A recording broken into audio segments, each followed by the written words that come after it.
ചില ദിവസം അങ്ങനെയാണല്ലേ, തീരെ അൺപ്ലാൻഡ് ആയിട്ടാണ് കാര്യങ്ങൾ മൂവ് ആവുന്നത്.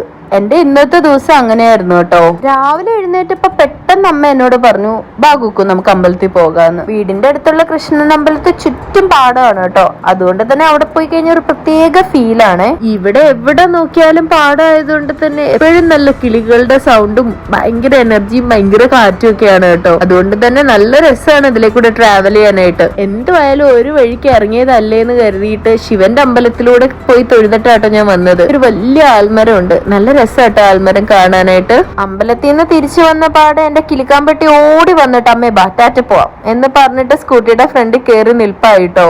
പിന്നെ കുറച്ചു നേരം ഞാൻ പറമ്പിലേക്ക് ഇറങ്ങി പച്ചക്കറിക്കെല്ലാം സുഖമല്ലേ എന്ന് നോക്കും. വെണ്ടയ്ക്ക അത്യാവശ്യം വലുതായിട്ടുണ്ട്, പച്ചമുളക് പൂത്തിട്ടുണ്ട്, തക്കാളിയുടെ പൂ വലുതായിട്ടുണ്ട്, പിന്നെ കോളിഫ്ലവറും ഏകദേശം വലുതായി തുടങ്ങിയിട്ടുണ്ട്. അപ്പോഴത്തേക്ക് അടുത്ത കൊട്ടേഷൻ വന്നു, അമ്മയുടെ ഷുഗർ ചെക്ക് ചെയ്യാനായിട്ട് ഹോസ്പിറ്റലിൽ പോകാന്ന്. ഹോസ്പിറ്റലിലേക്ക് പോകുന്ന വഴിക്കാട്ടോ കണ്ടത് വലിയ പാടം നിറയെ കൊയ്തിട്ട് വൈക്കോല് സൈഡിൽ ഇങ്ങനെ അടുക്കി വെച്ചേക്കുന്നു. നല്ല രസമല്ലേ കാണാനായിട്ട്. പാടത്തുനിന്ന് നല്ല തണുത്ത കാറ്റൊക്കെ അടിച്ചിട്ടാണോന്ന് അറിയത്തില്ല. ഉഴുന്നുവടയും ചായയും കുടിക്കാനായിട്ടൊരു പൂ. പിന്നെ ഹോസ്പിറ്റലിൽ നിന്ന് മടങ്ങി വരുന്ന വഴിക്ക് ഞാൻ നല്ല അടിപൊളി ചൂടുള്ള ഉഴുന്നുവടയും വാങ്ങിയിട്ടാട്ടോ പോകുന്നത്. പിന്നെ ചെറിയ വെയിലൊക്കെ കൊണ്ട് ഉഴുന്നുവടയും ചായയൊക്കെ കുടിച്ച് സമാധാനത്തെ കുറച്ച് നേരം അവിടെ ഇരുന്നു കേട്ടോ.